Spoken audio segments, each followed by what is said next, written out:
एकंदरीतच पहलगाम दहशतवादी हल्ला किंवा वक्फ कायदा आहे, आता नवीन मुद्दा समोर आला जातनिहाय जनगणनेचा. तर या सगळ्या मुद्द्यांबद्दल तुमची मतं जाणून घ्यायला निश्चित आवडेल. आपण दहशतवादी हल्ला जो झाला त्यापासून सुरुवात करू.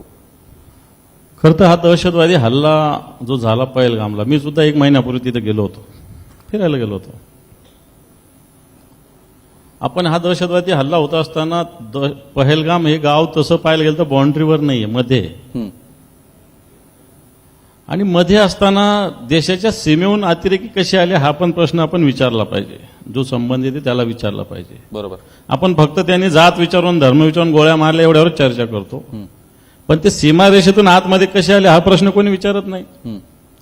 जिथं घटना घडलेली तिथं खालून पायी जावं लागतं किंवा घोड्यावर जावं लागतं. बरोबर. 2.5-3 तास लागतात, रस्ता सोपा नाहीये. इथं जर अतिरेकी जातात आणि अतिरेकी पहिल्या दिवशी 2 गोळ्या थोडी झाडतात, त्याने त्याची रेकी केली असेल, महिना 2 महिने 4 महिने 4 दिवस आधी सगळं पाहणी केली असेल. याचाच अर्थ कुठेतरी सुरक्षा यंत्रणेत कमतरता होती. आणि आज 22 तारखेला हल्ला झाला, आज 4-5 तारीख आहे. रोज आपले वेगवेगळे मंत्री वेगवेगळे घुसून मारू, ईट का जवाब पत्थर से देंगे, चून चून के मारेंगे, रोज गोष्टी चालू आहे. मला असं वाटतं सोपं नाही आहे.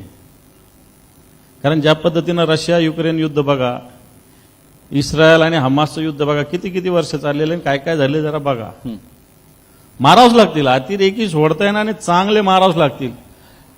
पण 12 दिवस झाले देशाची एवढी यंत्रणा अजून अतिरेकी सापडले नाही. याच्यावर पण विचार केला पाहिजे देशातील जनतेनं. 12 दिवस झाले अजून अतिरेकी सापडत नाहीत, 27 जणाला मारून जातात आणि आपण चर्चा फक्त हिंदू म्हणून मारले मुसलमान म्हणून मारले एवढंच करतो.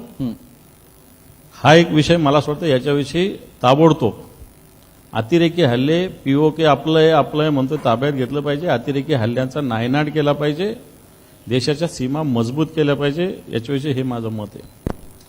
दुसरं तुम्ही वक्फवर बोलले,